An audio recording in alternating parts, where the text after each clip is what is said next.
የመግቢያ በሮች ያሉት ምንድነው ኮምፓውንዱ ላይ አንደኛው 6 የመግቢያ በሮች ነው ያሉት። ላይ ቅናሹ ኦሬዲ 30 ቤቶቹ ከተሸጡ በኋላ የሚጠናቀቅ ቅናሽ ነው። ይሄ ቅናሽ ኦሬዲ በካሬ 7000 ብር ቅናሽ ብቻ አይደለም። ከዛ በተጨማሪ በጣም ታላቅ ቅናሽ አለ። እስኪ ኮምፓውንድ ነው ብለኸኛል። ስለ ኮምፓውንዱ ብዙ ጌታ አለው ወይ እንዴት ነው? ስለ ኮምፓውንዱ እስኪ ንገረኝ እና ፕሮግረሳቸውንም በዛው አያይዘህ ንገረኝ። ምን ላይ እንደሚገኙ ማለት ነው። እሺ ቆንጆ ጥያቄ ነው ያነሳሽው። ስፔሻሊ ያው አሁን ላይ እያንዳንዱ ነገር ላይ ጥናት ሲሰራ ቅድም በመግቢያዬ ላይ 1 አመት ያህል ጥናት ሰርቷል ብዬሻለሁ ድርጅቱ። ያው ይሄንን ጥናት ሲሰራ ከሁሉም ነገር አንፃር የተሻለ ወይንም አፕዴት የተደረገ የተሻሻለ የመኖሪያ መንደር ለመገንባት አስቦ ነው ያንን ጥናት ያደረገው። ስለዚህ አንድ ሌላው የተሻሻለበት ነገር ምንድነው ጌት ወይንም የመግቢያ በሮችን የማብዛት ነው። አጠቃላይ 65000 ካሬ ላይ ነው የሚያርፈው ብዬሻለሁ ቦታው። 65000 ካሬ ማለት ውስጡ ብቻ ኦልሞስት ወደ 900 ሜትር ከ800 እስከ 900 ሜትር ርዝመት ያለው ነው። ኦልሞስት በጣም ሰፊ ነው። ስለዚህ ያንን የሚያህል መንደር እየሰራ የመግቢያ በሮች ያሉት ምንድነው ኮምፓውንዱ ላይ አንደኛው 6 የመግቢያ በሮች ነው ያሉት። ከየትኛውም ኢትዮጵያ ላይ ከተሰሩት ከየትኛውም ኮምፓውንድ አፓርትመንቶች በጣም አፕዴት ተደርጎ ተሻሽሎ የመጣው የመግቢያ በሩ አንደኛው 6 የመግቢያ በር ነው ያለው። ያ ምን የተሻለ ነገር ይሰጠዋል? አንደኛ ለግቢው ቫልዩ ይሰጠዋል። ምክንያቱም በሁሉም አቅጣጫ የመግቢያና የመውጫ በሮች ሲኖሩ የመጨናነቅ ይሄ መኪና የመጨናነቅ ነገር አይኖረውም። ፕላስ 1 እና 2 በር ብቻ ኖሮት ያቺን በር ለማግኘት ወዴትም በኩል አይዞርም እዛ ግቢ ውስጥ የሚኖር ሰው ያ የተሻሻለው ነገር ነው አንዱ ኮምፓውንዱ። ከዛ በተጨማሪ ደግሞ ግቢ ውስጥ ምን አለ የሚለውን ላነሳሽልኝ ደግሞ ግቢያችን አሁን ኦሬዲ እኛ አንደኛው በጣም አሻሽለን ቆንጆ አድርገን እየገነባን ያለነው ነገር ምንድነው አንድ ሲንግል አፓርትመንት አይደለም የምንገነባው። እኛ ኦሬዲ መንደር ነው፣ የመኖሪያ መንደር ነው። አንድ ራሱን የቻለ ሰፈር ነው። ይሄ ማለት ዲኤምሲ የተባለ ሰፈር ነው የሚሆነው ማለት ነው አጠቃላይ ግቢው። ምክንያቱም የመኖሪያ መንደር እስከሆነ ድረስ ራሱን የቻለ ሰፈር መሆን የሚችል ነው ማለት ነው። ስለዚህ ይህንን ሰፈር ስንገነባ አንደኛ ነገር ውስጡ እያንዳንዱ ነገር ላይ የምናስቀምጣቸው በጣም ሌክዠር የሚያስብሉትን ዘመናዊ የሚያደርጉትን ነገሮች ነው የምንገጥመው። ምክንያቱም አሁን ይሄንን ኮምፓውንድ ወይንም ይሄን የመኖሪያ መንደር ስንገነባ አንድ ህንፃ ብቻ መገንባት ቢሆን ኖሮ በጣም ቀላል ነገር ነው። ኦር ደግሞ ዴሊቨር አብረን የምናስረክባቸውም ነገሮች ብዙ አይኖሩ፣ ዝም ብሎ ህንፃውን ብቻ ማስረከብ ሊሆን ይችላል።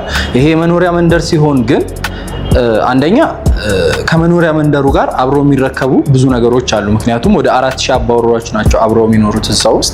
ስለዚህ ከዛ አንፃር አንደኛው ምንድነው ያው የመዋኛ ገንዳዎች አሉ። በ5 መንደር ወይንም በ5 ሳይት ከፋፍለን ነው የምንገነባው። ስለዚህ 5 የመዋኛ ገንዳ ይኖረናል ማለት ነው። የመጫወቻ ስፍራ፣ የመናፈሻ ቦታዎች፣ የልጆች መጫወቻ ስፍራዎች፣ ከዛ በተጨማሪ ደግሞ የመኪና ማቆሚያ ፓርኪንግ ስፔሶች አሉን። አንደኛው ሌላ ዲኤምሲ ለየት የሚያደርገው ነገር የመኪና ማቆሚያ ፓርኪንጉን ከቤቱ ጋር አጠቃሎ አይደለም የሚያስከፍለው። የመኪና ማቆሚያ በነፃ ነው ዴሊቨር የሚያደርገው ዲኤምሲ ሪል ስቴት። ከዛ በተጨማሪ ደግሞ ለአንድ ቤት አንድ የመኪና ማቆሚያ ዲኤምሲ በራሱ ፕሮቫይድ ያደርጋል ወይንም ይሰጣል ከኤሌክትሪክ ቻርጅ ማድረጊያ ቦታ። ከዛ በተጨማሪ ግን የተለያየ ቤተሰብ ሲመጣ 3-4 መኪና ማቆም ሲፈለግ እዛው ግቢው ሰፊ ስለሆነ አመቺም ስለሆነ እስከ 5-6 መኪናዎችን አንድ ቤተሰብ ሊጠይቅ የመጣ ሰው ማቆም የሚችልበት ስፔስ አለው ማለት ነው። ከዛ በተጨማሪ G+2 የሆነ ራሱን የቻለ ሞል አለው፣ የመሰብሰቢያ አዳራሽ፣ እንዲሁም የተለያዩ አይነት ዝግጅቶች ሲኖሩ ማከናወኛ ቦታዎች እዛው ግቢ ውስጥ የሚኖር ሰው ዝግጅቶቹን የሚያከናውንበት G+2 የሆነ የራሱ የሆነ ጋራ መገልገያ ስፔስ አለው ማለት ነው። ከላይ ደግሞ ከህንፃዎቻችን ጣሪያ ላይ ቴራዞች አሉ። ቴራዞቹ በቂ የሆነ ስፔስ ያላቸው ኦሬዲ ንጹህ አየር ማግኘት የሚችሉ ቆንጆ የሆነ የከተማ እይታ ያላቸው ናቸው። ስለዚህ አጠቃላይ ግቢያችን ይሄንን ያካለለ ነው ማለት ነው። ይሄንን ይመስላል። ያው አንቺም እንዳየሽው ቦታውንም ቆንጆ እንደሆነ የተረዳሽ ይመስለኛል። በጣም አሪፍ ነው። እና ሌላ የሰማሁት ነገር ደግሞ ፔንትሃውሳቸው በጣም ይለያል ዲዛይኑ የሚል ነገር ሰማሁና እስኪ ስለ ፔንትሃውሱ አንዳንድ ነገር ብትለን። ኦኬ፣ ያው ሁሉንም መረጃ ሰምተሽ ነው የመጣሽው አንቺ። ስለዚህ አሁን ያው ፔንትሃውስ እየገነባን ነው። ፔንትሃውስ ህንጻችን ለብቻው ነው ከሌላው ወይንም ሌላ እየገነባን ካለናቸው ህንጻዎች ጋር አይገናኝም። ፔንታውስ የቤቶቹ ዲዛይኖች ለየብቻ ለየት ያሉ ናቸው። ፕላስ እየተገነባ ያለበት ሁኔታ ራሱ አንድ ህንፃ ለብቻው ነው የሚገነባው። እዛው ግቢ ውስጥ ሆኖ ግን አንድ ህንፃ ለብቻው ነው የሚገነባው። ስለዚህ እያንዳንዱ የቤቶቹ የውስጥ ዲዛይኖቹ፣ የህንፃው ዲዛይን ፕላስ አብሮ ዴሊቨር የሚደረጉ ወይም ፕሮቫይድ የሚደረጉ ለዛ ለፔንታውሱ ወይም ለቪአይፒው ብቻ አብሮ ዴሊቨር የሚደረጉ ነገሮች አንድ አይደሉም ከሌላው ጋር ማለት ነው። ለአንዱ ህንፃ ብቻ አንደኛ ለብቻው የሆነ የመዋኛ ገንዳ ይኖረዋል፣ ለብቻው የሆነ መጫወቻ ስፍራ ይኖረዋል። ስፔሻሊ ደግሞ ያው ሜንሽን ያላረኩልሽ ነገር ቅድም ያው ሌሎቹ ህንፃዎች ላይ እኛ እያንዳንዱ ህንፃ ላይ 5 ሊፍት ነው የምናስገጥመው። አንዱ የእቃ ማመላለሻ ካርጎ ሊፍት ይሆንና አራቱ የፓሴንጀር ወይም ሰው የሚያመላልሱ ሊፍቶች ናቸው። እያንዳንዳቸው ከ25 እስከ 28 ሰው የመጫን አቅም ያላቸው ሊፍቶች ናቸው። በጣም ትላልቅ ሊፍቶች እንዲሁም ዘመናዊ ናቸው ማለት ነው። ከዛ በተጨማሪ የቤቶቹ ሌላው ለየት የሚያደርገው ነገር እይታቸው ነው፣ ወይንም ያላቸው የከተማ እይታ ወይንም ቪው ነው። ኦልሬዲ እኛ አሁን ለእያንዳንዱ ቤት ፔንታውሶቹ ላይ የምንገጥማቸው የቤት ዲዛይን ባልከኒዎች ወይንም በረንዳዎች ኦልሬዲ የሚያሳዩት ወደ 260 ዲግሪ ነው። ያ ማለት ደግሞ አጠቃላይ ዙሪያውን ከርቭ አድርጎ ሙሉ ለሙሉ ማሳየት የሚችሉ ለየት ያሉ አዲስ አበባ ላይ ከተማችን ላይ ብዙም ጊዜ የማይታዩ ባልከኒዎች ወይም በረንዳዎች ናቸው ማለት ነው። ምክንያቱም እየሰራናቸው ያለናቸው ቤቶች በጣም ሌተስት ብራንድ የሆኑና ኢሮፒያን ስታንዳርድ ቤቶች ስለሆኑ ማለት ነው። እሺ በጣም አሪፍ። እሺ አሁን ደግሞ ወደ ዋና ፖይንታችን ንግባ። ስለ ፕራይሱ ንገረኝ እስኪ፣ ስለ ቅናሹ ንገረኝ፣ ስለ አከፋፈል ሁኔታው፣ የባንክ ብድር አለ ወይ? ስለሱ በደንብ ንገረኝ እስኪ። መልካም። እሺ ያው አንደኛ ቅድም እንዳነገርኩሽ ቆንጆ ሰዓት ላይ ቅናሽ ታይም ላይ ነው የመጣሽው። አሁን ላይ ኦልሬዲ በካሬ የ7000 ብር ቅናሽ አድርገን ያለ ነው።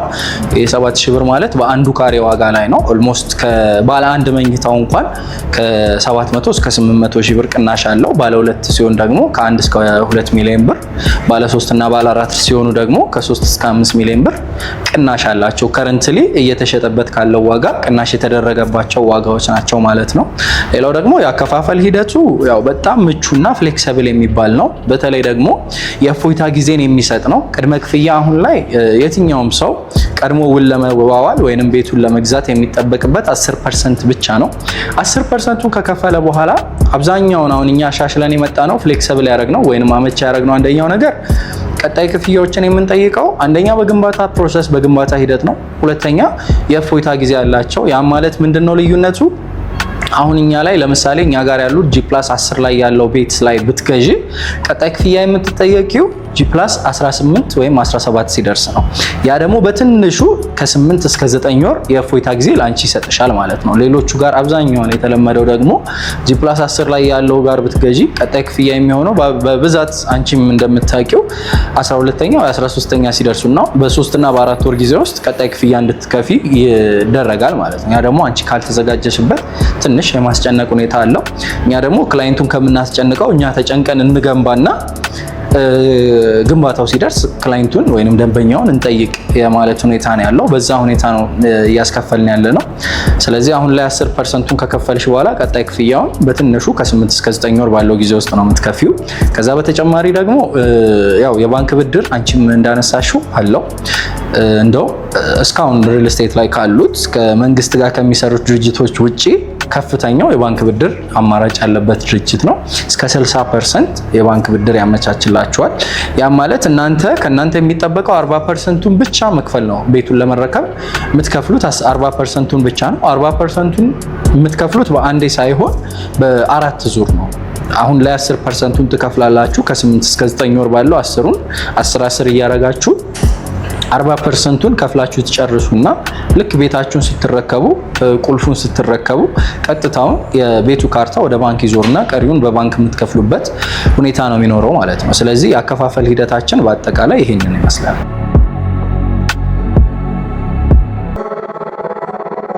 እሺ በጣም አሪፍ ነው። እና እስኪ ቅናሹ እስከ ስንት ጊዜ ይቆያል የሚለውን ንገረን። ያው አሁን ላይ ቅናሹ ስፔሲፊክ ሰዓት የለውም ወይንም ስፔሲፊክ ታይም አልተቀመጠለትም። ነገር ግን አሁን ላይ የወጣው ኦልሬዲ ለ30 ቤቶች ብቻ ነው። ከዛ በተጨማሪ ያው አሁን ላይ ቅናሹ ኦልሬዲ 30 ቤቶቹ ከተሸጡ በኋላ የሚጠናቀቅ ቅናሽ ነው። ይሄ ቅናሽ ኦልሬዲ በካሬ 7000 ብር ቅናሽ ብቻ አይደለም። ከዛ በተጨማሪ በጣም ታላቅ ቅናሽ አለን። ኦልሬዲ አጠቃላዩን ለሚከፍል ሙሉውን መክፈል ለሚችል ሰው 30%ቱን ቅናሽ የምናደርግለት ታላቅ ቅናሽ አለ። ያ ማለት ቤቱን ለመግዛት ሙሉ ለሙሉ መክፈል የሚጠበቅበት 70%ቱን ብቻ ነው ማለት ነው። በ70%ቱ ሙሉ ለሙሉ ቤቱን መግዛት ይችላል። ምንም አይነት የፕራይስ ስካሌሽን የለውም። ተጨማሪ ምንም አይነት ክፍያ የለውም። 70%ቱን ከፍሎ ቤቱ እስኪጠናቀቅ ጠብቆ ብቻ መረከብ ብቻ ነው። ስለዚህ ያው እንዳልኩሽ ይሄ የ30%ቱን ቅናሽ የ7000ውን በካሬ የ7000ውን ቅናሽ ለ30 ቤቶች የወጣ ቅናሽ ነው። ያው 30 ቤቶቹ መቼ ይሸጣሉ ዛሬ ይሁን ነገ አይታወቅም። ኦልሬዲ ዛሬም ከተሸጡ ዛሬውን ሊያልቅ ነው ማለት ነው። ነገም የሚቆይ ከሆነ ነገ ከነገ ወዲያ የሚቆይ ከሆነ ኦልሬዲ 30 ቤቶቹ ባለቁበት ቀን ነው ቅናሹ የሚያልቀው። ነገር ግን ስፔሲፊክ ሰዓት ወይንም ጊዜ የለውም ማለት ነው። የመጨረሻ ጥያቄ የሚሆነው ያው የብዙዎች ጥያቄ ነው። ብዙዎች የሆነ ሪል ስቴት ላይ ገዙና ዲሌይ ይሆንባቸዋል እና ብዙ ጊዜ አሁን ላይ ግንባታቸው ምን ያክል ላይ ደርሷል? አሁን ያሉት የእናንተ ግንባታዎች እና በምን ያክል ጊዜ ታስረክባላችሁ? መልካም። ያው ሀገራችን ላይ እንደሚታወቀው በጣም የግንባታ ሂደት ፕሮሰስ አለ። ነገር ግን አሁን ላይ እኛ ከፋፍለን ነው እየገነባን ያለ ነው። ቀድሜ በመግቢያ ላይ እንደነገርኩሽ ያው በ5 መንደር ከፋፍለን ነው እየገነባን ያለ ነው።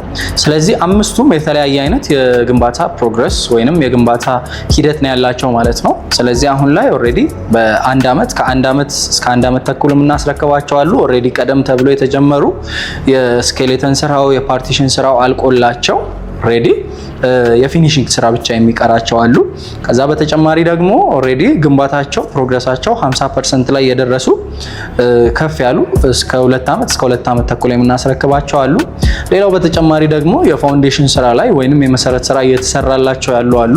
እነሱ ደግሞ ከ3 አመት እስከ 3 አመት ተኩል ሙሉ ለሙሉ ተጠናቀው የሚረከቡ ፕሮጀክቶች ናቸው ማለት ነው። አሁን ላይ ባለው ሁኔታ በእነዚህ ያህል ጊዜ ውስጥ ነው የምናስረክበው ማለት ነው። እሺ ታምራት፣ በጣም ነው የማመሰግነው ስለሰጠኸኝ መረጃ፣ ስለ ጊዜ አመሰግናለሁ።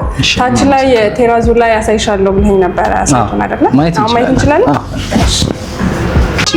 ያው ሳይታችን ይሄን ይመስላል። እንደምታዩ በጣም ያው ከፍታ ላይ ሆነን የዲኤምሲ ሪል ስቴት 10ኛው ህንፃ ላይ ሆነን ነው እያሳየውሽ ያለሁት። እንደምታዩ ሳይታችን ኦሬዲ ከዚህ ከለቡ አደባባዩ ጀምሮ እስከዛኛው ጫፍ ድረስ እዛ በዛ ሳይድ ክሬኖቹ ይታዩሻል አይደል? በዛ በኩል ያሉት እስከዛ ድረስ ያለው አጠቃላይ ቦታ ላይ ነው ያረፈው ሳይታችን። ሶ አካባቢው በጣም የተለወጠ ነው። ስፔሻሊ ከፊት ለፊት ደግሞ ሳይቱ ኦሬዲ የሚገኘው ከዋናው መንገድ 70 ሜትር ገባ ብሎ ነው። ሶ እዚህ ቦታ ላይ አጠቃላይ የመንግስት ፕሮጀክቶች ነው በአንደኛውም እየተሰሩ ያሉት ትላልቅ የኮሪደር ልማቶቹ ማለት ነው። በትክክል እነሱ ናቸው። ያው ሳይቱ እንደምታዩ በጣም ሬዚደንሻል ነው። ቆንጆ ቦታ ነው። እዚህ ላይ ብቻ ቆመን ወደ ከተማ ቆንጆ እይታ አለው አይደል? ያው እንደምታዩ። ስለዚህ እዚህ ላይ ቤት የሚገዛ ሰው በጣም ቆንጆ እይታ ያለው ሰላማዊ የሆነ ቤት ነው የሚገዛው ማለት ነው። ስለዚህ ይሄን ይመስላል በአጠቃላይ ሁኔታ። ይቀር የምትዩ ነገር አለ?